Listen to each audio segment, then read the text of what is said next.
The first piece we're going to perform comes from Argentina. So that's the first stop we're going to have in this around the world in 80 musical minutes. Golijov, who is an Argentine composer, is inspired by the music of Piazzolla and decides to make this piece called The Last Round. This is an homage to Piazzolla, the great tango composer. The tango was created in the docks in Argentina by Italian immigrants.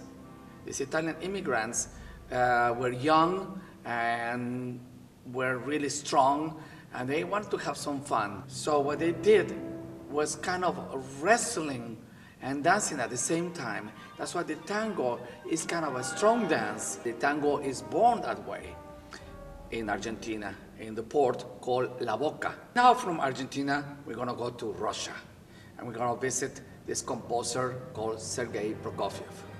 Prokofiev was very well known for his symphonies, his operas, and his piano concertos. In the music of Prokofiev, we have this new coloring and new style of writing the melodies. For example, I say instead of going ta-da, he goes ta-da, and instead of going tira, he goes tira. So that way, it creates kind of a new space in music. Prokofiev wanted to bring a new sound, a new idea, new colors into his music. He left Russia and went to Paris. And during his stay in Paris, he was meeting with a lot of composers and painters and theater people, because he loved theater.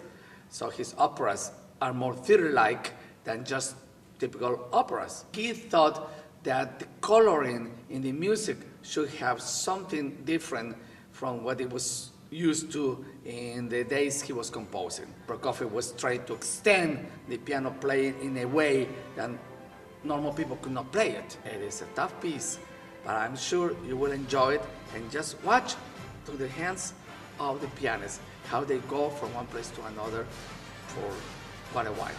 Now we're gonna go to Hungary. Zoltan Kodaly, the name of the composer we're gonna perform now, and the piece is called Harry Janos. The Hungarians have always an idea of coming to create art that had to resemble more their heritage.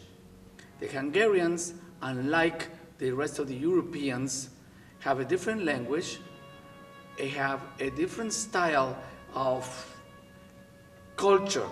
Even though they were part of the Austro-Hungarian Empire and it was strong on that part, they came from a different part of the world. And this opera is actually not just an opera, also it's like a Singspiel. So it means like people would have dialogues, would speak a lot, and then they would sing. He extracted a suite, that's the one we want to perform. And in this suite, we have certain numbers that is going to be telling the story of Janos. Harry Janos is a person that is telling the stories of his life, his adventures. We're going to the United States. And we're gonna go to the far, far, wild, wild West. And we're gonna be performing a piece by Aaron Copland that wrote about this legendary, sort of like who knows what, hero, an adventurous, a rascal named Billy the Kid. Mr. Copland, the composer, was asked by this ballet company to write pieces about the American history or American sound. He was now in his way of composing music in the style of nationalistic ideas. So he has done, of course, Operation Spring and also Rodeo, and now Billy the Kid. This is our last stop, and I hope you will enjoy it, because it's really a magical moment of music history.